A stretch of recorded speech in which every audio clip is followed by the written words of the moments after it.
హైదరాబాద్కు చెందిన యువ డాక్టర్ తుంగభద్రలో గల్లంతైంది. బుధవారం ఉదయం ఈ ఘటన చోటు చేసుకుంది.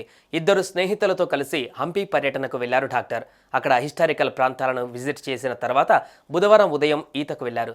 స్విమ్మింగ్ చేస్తున్న సమయంలో ఒక్కసారిగా నీటి ప్రవాహం పెరిగింది. నీటి ఉధృతికి ఆమె మిస్సింగ్ అయినట్టుగా చెబుతున్నారు. నీటిలో కొట్టుకుపోయిన యువతి హైదరాబాద్లోని నాంపల్లి ప్రాంతానికి చెందిన అనన్యరావు మోహన్ రావుగా గుర్తించారు. ఆమె హైదరాబాద్లోని వికేసి ఆసుపత్రిలో వైద్యురాలుగా పనిచేస్తున్నట్టు సమాచారం. డాక్టర్ అనన్యరావు మరో ఇద్దరు స్నేహితులు సాత్విన్, అషిత్లతో కలిసి హంపి టూర్కి వచ్చారు.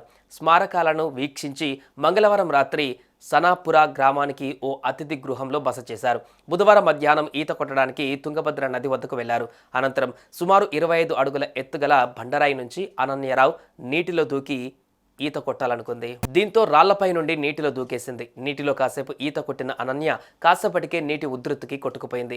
ఈ క్రమంలో అనన్యను కాపాడేందుకు స్నేహితులు ప్రయత్నించారు. కానీ వారి ప్రయత్నం ఫలించలేదు. ఇక ఈ ప్రదేశంలో తుంగభద్ర రాతి గుహల్లో ప్రవహిస్తూ ఉంటుంది. యువతి ఈ గుహల్లో చిక్కుకుపోయి ఉంటారని పోలీసులు అనుమానిస్తున్నారు. దీంతో గంగావతి గ్రామీణ పోలీసులు వెంటనే సంఘటనా స్థలానికి చేరుకొని గాలింపు చర్యలు చేపట్టారు. స్థానిక గజ ఈతగాళ్లు, అగ్నిమాపక దళం సాయంత్రం వరకు ప్రయత్నించినా ఆమె జాడ కనిపించలేదు. గురువారం ఉదయం అనన్యరావు మృతదేహాన్ని బయటకు తీశారు. దీంతో అనన్య కుటుంబ సభ్యులు, స్నేహితులు విషాదంలో మునిగిపోయారు. ఇక అనన్య నదిలో దూకిన వీడియోలు సోషల్ మీడియాలో వైరల్గా మారాయి.